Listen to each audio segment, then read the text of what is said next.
Bharat Ratna doctor Bhupen হাজৰিকাদেৱৰ জন্ম শতবাৰ্ষিকীৰ মূল অনুষ্ঠানত নিজৰ গৰিমাময় উপস্থিতিৰে আমাক কৃতাৰ্থ কৰা মাননীয় প্ৰধানমন্ত্ৰী শ্ৰী নৰেন্দ্ৰ মোদী ডাঙৰীয়াক পবিত্ৰ অসম ভূমিলৈ মই আন্তৰিক স্বাগতম জনাইছো। এই বৰ্ণাঢ্য অনুষ্ঠানত মাননীয় প্ৰধানমন্ত্ৰী ডাঙৰীয়াৰ অংশগ্ৰহণে আমাৰ এই আয়োজনৰ সৌষ্ঠৱ অধিক বৃদ্ধি কৰিলে। এই পবিত্ৰ ক্ষণত মই ডক্টৰ ভূপেন হাজৰিকাদেৱৰ শ্ৰীচৰণত সমগ্ৰ অসমবাসী ৰাইজৰ হৈ শতকোটি প্ৰণিপাত আৰু ভক্তি অৰ্ঘ্য নিবেদন কৰিছো।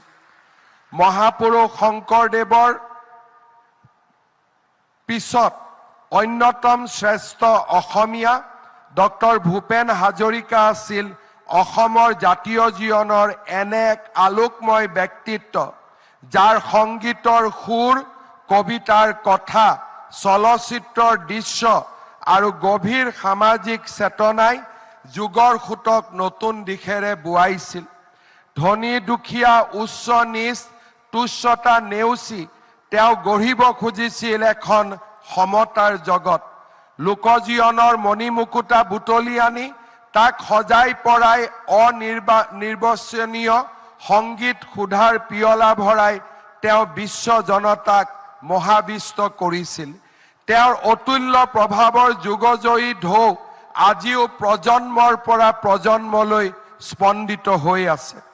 ভূপেনদাৰ প্ৰতি থকা আন্তৰিক শ্ৰদ্ধা নিবেদন কৰি যোৱা 8 ছেপ্টেম্বৰত মাননীয় প্ৰধানমন্ত্ৰী ডাঙৰীয়াই লিখা প্ৰবন্ধত উল্লেখ কৰিছিল, ভূপেন হাজৰিকাৰ জীৱনে আমাক সহানুভূতিৰ শক্তি, জনতাৰ কণ্ঠ শুনাৰ শক্তি আৰু আমাক শিপাৰ লগত সংযুক্ত হৈ থকাৰ শক্তিৰ বিষয়ে শিকাইছে। ভূপেন হাজৰিকাক লৈ ধন্য ভাৰত। অসমীয়াৰ উপৰিও ইংৰাজী, হিন্দী আৰু বিভিন্ন আঞ্চলিক ভাষাত প্ৰধানমন্ত্ৰী ডাঙৰীয়াই এনেধৰণে নিজৰ মনোভাৱ ব্যক্ত কৰিছিল। ভূপেন হাজৰিকাৰ জীৱন আছিল এক সাংগীতিক মহাযাত্ৰা। পুণ্যভূমি অসমৰ মণিকাঞ্চন শংকৰ মাধৱৰ উদাৰ মানৱতাবাদী আদৰ্শ শিৰত লৈ জ্যোতিৰ জেউতি আৰু ৰাভাৰ আভাৰে সুন্দৰৰ সৰোবৰ আলিয়েদি আগবাঢ়ি গৈ ভূপেন হাজৰিকাই গানৰ সামাজিক দায়িত্ব উপলব্ধি কৰিছিল। তেওঁ বুজি উঠিছিল গানত বিনোদনৰ লগতে সমাজৰ কথা, মানুহৰ যন্ত্ৰণা আৰু সপোনৰ ভাষাও থাকিব লাগিব। মহাপুৰুষ শংকৰদেৱৰ বৰগীতৰ পৰা আৰম্ভ কৰি বিহুগীত, আইনাম, বিয়ানাম, নিচুকনি গীত, ঐনিতম, জিকিৰ, কামৰূপী, গোৱালপৰীয়া লোকগীত, ঝুমুৰ, ভাটিয়ালি, বাউল আদি লোকসুৰৰ সমাহাৰে তেওঁ সৃষ্টিক সমৃদ্ধ কৰিছিল। তেওঁৰ নীতিত গভীৰ তথা অকৃত্ৰিম স্বদেশ প্ৰেম আছিল। চলচ্চিত্ৰৰ ক্ষেত্ৰতো তেওঁৰ অৱদান আছিল অতুলনীয়। দেশৰ চলচ্চিত্ৰ জগতৰ সৰ্বোচ্চ সন্মান দাদা চাহেব ফাল্কে বঁটা আছিল তেওঁৰ এই কৃতিত্বৰ স্বীকৃতি। সত্ৰীয়া নৃত্যক ৰাষ্ট্ৰীয় স্বীকৃতি প্ৰদানত সংগীত নাটক একাডেমীৰ অধ্যক্ষ হিচাপে তেওঁৰ ভূমিকা অসমীয়া জাতিয়ে কেতিয়াও পাহৰিব নোৱাৰে। জনতাৰ হৃদয়ৰ সাকু গঢ়োতা গণশিল্পী গৰাকীলৈ অনন্য শ্ৰদ্ধা নিবেদন কৰি 2019 চনত ভাৰতৰ মাননীয় প্ৰধানমন্ত্ৰী ডাঙৰীয়াই এইগৰাকী বিশ্ববৰেণ্য শিল্পীক দেশৰ সৰ্বোচ্চ অসামৰিক সন্মানেৰে ভাৰত ৰত্নৰে বিভূষিত কৰাটো আছিল আমাৰ জাতিৰ বিৰল প্ৰাপ্তিৰ মুহূৰ্ত।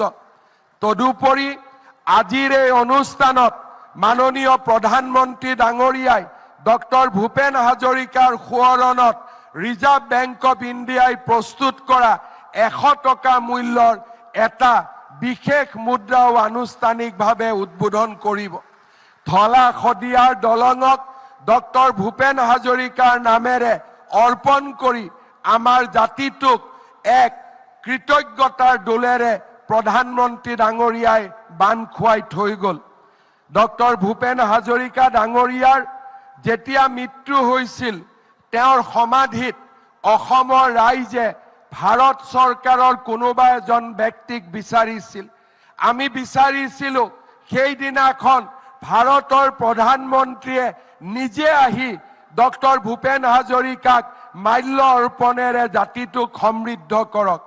আজি প্ৰধানমন্ত্ৰী সেইদিনাখন আমাৰ সেই সপোন হৈ আছিল, কিন্তু আজি 100 বছৰ জন্ম জয়ন্তীৰ দিনা ডক্টৰ ভূপেন হাজৰিকাক সম্বৰ্ধনা আৰু শ্ৰদ্ধা জনাবলৈ ভাৰতৰ প্ৰধানমন্ত্ৰী ডাঙৰীয়া উপস্থিত।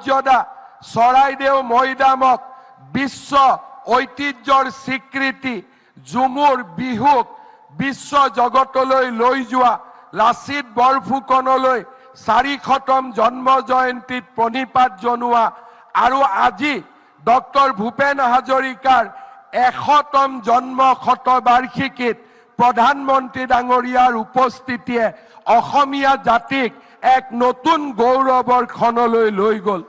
অসমৰ মুখ্যমন্ত্ৰী হিচাপে মোৰ বাবে ই এক প্ৰাপ্তি, জাতিটোৰ বাবে প্ৰাপ্তি, আমাৰ নতুন প্ৰজন্মৰ বাবে ই সদায়ে এক মিঠা সোঁৱৰণ হৈ থাকিব। মই পুনৰ এবাৰ কৃতজ্ঞ অসমীয়া জাতিৰ হৈ ডক্টৰ ভূপেন হাজৰিকা ডাঙৰীয়াক শ্ৰদ্ধা নিবেদন কৰিছো। ৰাজ্য চৰকাৰে তেওঁৰ জন্ম শতবাৰ্ষিকীৰ এটা কামনা কৰিছো। পুনৰ এবাৰ আজিৰ এই অনুষ্ঠানক সুন্দৰ ভূপেনদাৰ গানেৰে সজোৱা প্ৰতিগৰাকী কলা কুশলীক মই মোৰ ধন্যবাদ জনাইছো। পুনৰ এবাৰ প্ৰধানমন্ত্ৰী নৰেন্দ্ৰ মোদী ডাঙৰীয়াক मैं कृतज्ञता जनाइसु। माननीय प्रधानमंत्री नरेंद्र मोदी जी ने आज हमारा बीच में आकर भूपेंद्र को जैसे सम्मानित किया है, हम असमवासी कभी नहीं भूलेंगे और हम हमेशा प्रधानमंत्री जी को इस कारण हमेशा याद रखेंगे और प्रधानमंत्री जी से मैं आशीर्वाद मानता हूं। अगली 1 साल हम जन्म शतवार्षिकी भूपेंद्र का पालन करूंगा। उस पूरा साल में प्रधानमंत्री जी का आशीर्वाद हमारा साथ रहे, यही निवेदन करते हुए मैं मेरा वाणी को विराम देता हूं। बहुत बहुत धन्यवाद। जय हिंद, वंदे मातरम, जय असम। যিকোনো খবৰৰ বাবে যোগাযোগ কৰক 7099017330 লগতে 7099017110 নম্বৰত।